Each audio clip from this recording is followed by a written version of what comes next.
There have been very few actresses in Australia as popular as Lisa McCune, multi-Gold Logie Award winner, now coming back to Melbourne in Rogers and Hammerstein's The King and I. Lisa, welcome back to the show. Hi, lovely to be here, Dennis. The King and I, timeless, isn't it?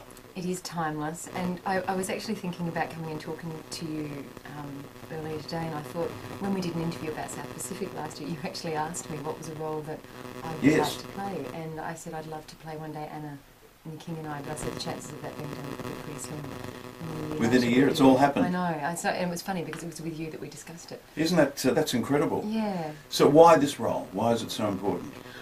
I love the Rogers and Hammerstein library of musicals. I think they're really timeless, and I think that they write great heroines for musical theatre, and they just do lavish stories that are really received well by audiences even so many years later. And this is just such a classic, and I think given because of its such its opulence, it's I wondered if it would be done again. But of course, Opera Australia and John Frost, they're paired up together again to bring it to Australia, so it's really exciting. What about the grind of musical theatre? Or do you just get into a pattern with your life? Because you know you've got to combine motherhood and everything else that's going on in the world, but it must be it's a fair demand. Look, it is, and it's a challenge that I think I will get to a certain age where I probably won't want to do 8 shows a week and take on such a load, because it is. You do pace yourself, and you know what? That's the stuff that as I do more, it's you only want the audience to know about the magic. You don't want them to know about how hard it is, because they're coming to see shows. So you just have to be really disciplined, and I am. So all I do is kids and work. And the show must go on. The show must go on. I think it was a club manager who came up with that title. I bet it was. That's and we come to love you as Maggie Doyle, and you became sort of the girl next door. But you've done a few edgy bits and pieces, like in Rake. Yeah, which I don't tell Richard Roxburgh and Peter Duncan, but I still haven't seen it. But that was great. And then every now and then I get thrown these left of centre parts, which are really great to do because they do help you step outside the commercial world, and they are usually for the ABC, which is great because it's kind of safe over at Auntie. But did you take on those things like doing a nude scene because you wanted to broaden sort of the image that was there for you? No, and it wasn't a conscious thought. I actually got a phone call with Rake from Peter Duncan. It was the first series, and Peter said to me, "Lisa, we've got this role and I really want you to do it."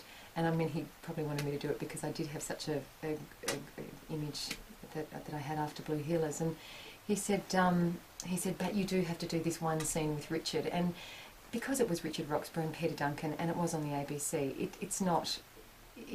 and it was a comedy, it kind of somehow takes the edge off it a little bit. Are you happy to take some calls? Yeah, absolutely. If anyone would like to have a chat with Lisa McCune, 96 900 693 or 13 13 32 if you're outside Melbourne. Was it fun to play something different?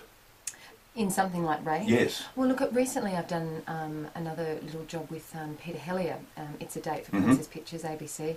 And again, that was something that was just a one-off character in a piece, which was lovely because you don't have the responsibility or to carry a series, I mean, when you carry a series and you're a regular, there's a huge investment that you have to make, whereas these, I just kind of breezed in, shot them and then went. But, something like Rake was great fun with Richard Roxburgh and those guys. They were just glorious, and it's gone on to be such an incredibly successful series. Yeah. Are there any other bits and pieces that you'd like to do, or something that interests you career-wise, whether it be telly or would you go into a series again?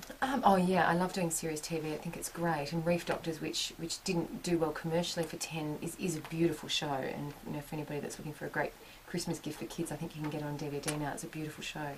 But I would love to I'm working with a guy on a concept for TV about bringing music to a TV series, which would be in a bit of a kooky idea, which we've been working on. So who knows?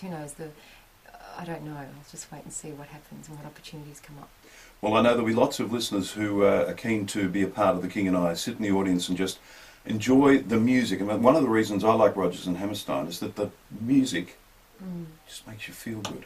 Yeah, and you kind of feel like you know it. I mean, I think so many of the tunes we've heard heard elsewhere. And even the little kids that we did the launch with last night had watched the movie once, but yet they could still hold the tune for the songs, because they did have a great talent, Rodgers and Hammerstein, for just kind of planting a tune, and it sticks with you, and people do hum them on the way out of the theatre. Lisa McCune, thank you for coming in, and The King and I at the Princess Theatre from June 10, and hope it's a huge success.